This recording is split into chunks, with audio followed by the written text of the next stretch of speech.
It's just in. All the gossip. The Rumor Report. Gossip. With Angela Yee. It's the Rumor Report. The Breakfast Club.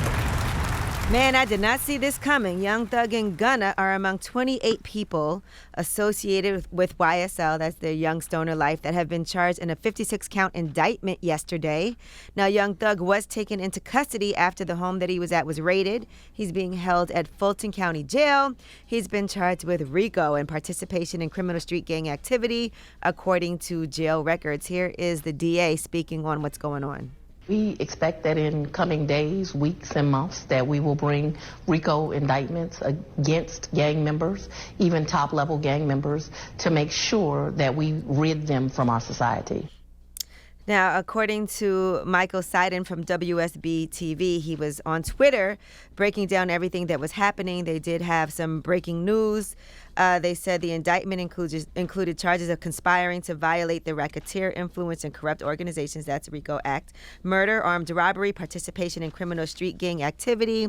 They said Young Thug is facing charges of that, and Gunna is facing one count of conspiring to violate RICO.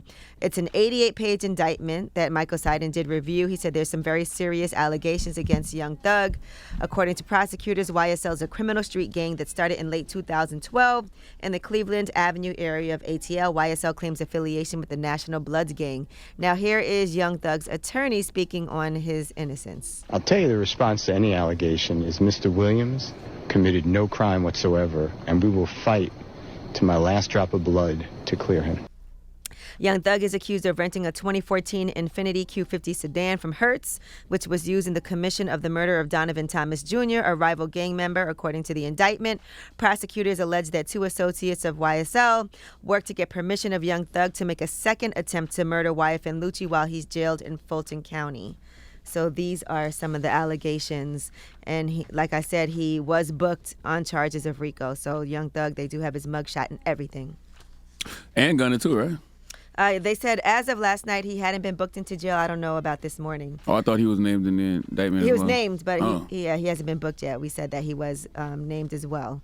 Yeah, I really hate seeing things like this. Young black men with the opportunities these brothers have should not have their names anywhere near this kind of situation. Like this ain't it, y'all. And I don't know what's true and what's not true, but I know this situation is about to cost those brothers a lot of money and a lot of stress. Now, Young Thug is scheduled to make his first court appearance this morning at 11:30, but according to Michael Seiden, he said, I wouldn't be surprised if he waived his first appearance. And they're saying these alleged crimes took place from January of 2013 to May of 2022, according to this 88-page indictment. Now, let's see if 300 is going to stand by them. Because, these artists make music based off the same things that those brothers got picked up for. And these labels make money based off the same things those brothers got picked up for. A lot of people make money, marketing that lifestyle. So let's see what happens now that things are real and not just records. But if you recall, that's why YFN Lucci was trying to get released to be on house arrest, because there were attempts of his life while he was in jail. And then, just recently, Young Thug, one of the mother of one of his children was killed too, just recently. So we don't know if anything is connected or not, or if it was really a fight in a bowling alley. All right, now Black Chyna's mom, Tokyo Toni, is telling TMZ that they have a new show on the way. Here's what she had to say. Would you guys want to maybe do another, a reality show? We are going to do one on my network. Really? It's called the SHN Network, yes. Oh, wow. It's called Talking with Tokyo. Talking with Tokyo. Yeah. Okay, was it like a talk show? Yeah. Okay. Yeah. And will Black Chyna be on Me it? and Black Chyna. You and Black Chyna. Interviewing people? Everyday people, celebrities, you, TMZ, bloggers. Come on that stage and sit down and let's talk. That sounds interesting. This is just the network with the show that me and her is on. 2 chairs and a sofa for whomever to get comfortable and talk to. Where's the network located? I'm not sure. She did not say, but she did say they're going to have these sit-downs. All right. And another entrepreneurship situation, T-Pain. He is celebrating becoming a restaurant owner. He made his announcement on social media. He said, I did it, boys. I'm officially a restaurant owner. Got my keys today, and I'm scared as ish. But I can no longer ignore the paths God has set for me just because I don't understand or I'm scared. I've learned that if I'm not afraid, that means I'm in my comfort zone. That may be what some people want. But as comfortable as it is in there, it also gets effing boring in this new chapter of my life. I'm taking the leap on anything I truly love and believe in. He said, I don't have to ask for permission to believe in myself anymore. So he shared a photo of his father and mother standing in front of their first restaurant, Fish and D Pocket. Fish and D Pocket? Fish and D Pocket, Okay, yes. dropping the clues bombs for T-Pain, man. That's what I like to hear.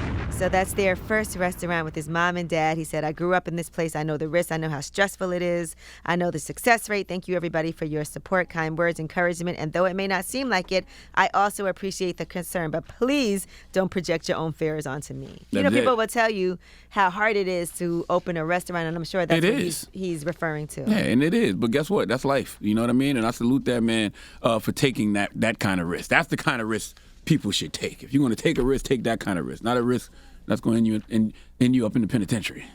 All right, now Anthony Anderson, congratulations to him. He has officially graduated from Howard University, and he shared that he graduated over the weekend. On Sunday, he put in some videos and photos from his graduation. He said his degree was 30 years in the making. That's what I'm talking about. Drop on a clues bomb for Anthony Anderson. See, now I like how this rumor report went. Okay? I try to balance it. That's what I'm saying. With some positivity. He started off like, damn, man, I hate to see them brothers in that situation. And that's how I like to see brothers opening restaurants, getting their degrees. Dropping a clues bomb for Anthony Anderson and T-Pain, man. Well, here's Anthony Anderson. Ain't you? You know? It's about time. Congratulations. Yeah. Thank you. You know, it's one thing to graduate from Howard University. Mm-hmm. It's another thing to do it with your son some 33 years later. So how does it feel, Anthony? Words can't begin to describe how I'm feeling right now. I didn't know it would be I didn't know I would be as emotional as I am. This was supposed to happen back in 1992. Here we are, 2022. So everything is coming full circle the way it's supposed to. What I respect about that the most, Anthony Anderson was here on The Breakfast Club, and he told us that's what he was going to do. It was like 3-4 years ago. I don't know if his son had just got enrolled into Howard. I don't know what it was, but he said his dream is to graduate with his son, and he did that. So salute to Anthony Anderson. Love to see it. He said that here on The Breakfast Club. I think it might have been like 4 years ago. All right. Well, he did that, and that is your rumor report. Mm-hmm. Coming up next, we got front page news. What we got, Yee? Yes, Joe Biden announced yesterday 20 broadband providers have agreed to lower costs and increase speeds for low-income people across the country. We'll give you more information. All right. It's the world's most dangerous morning show, The Breakfast Club.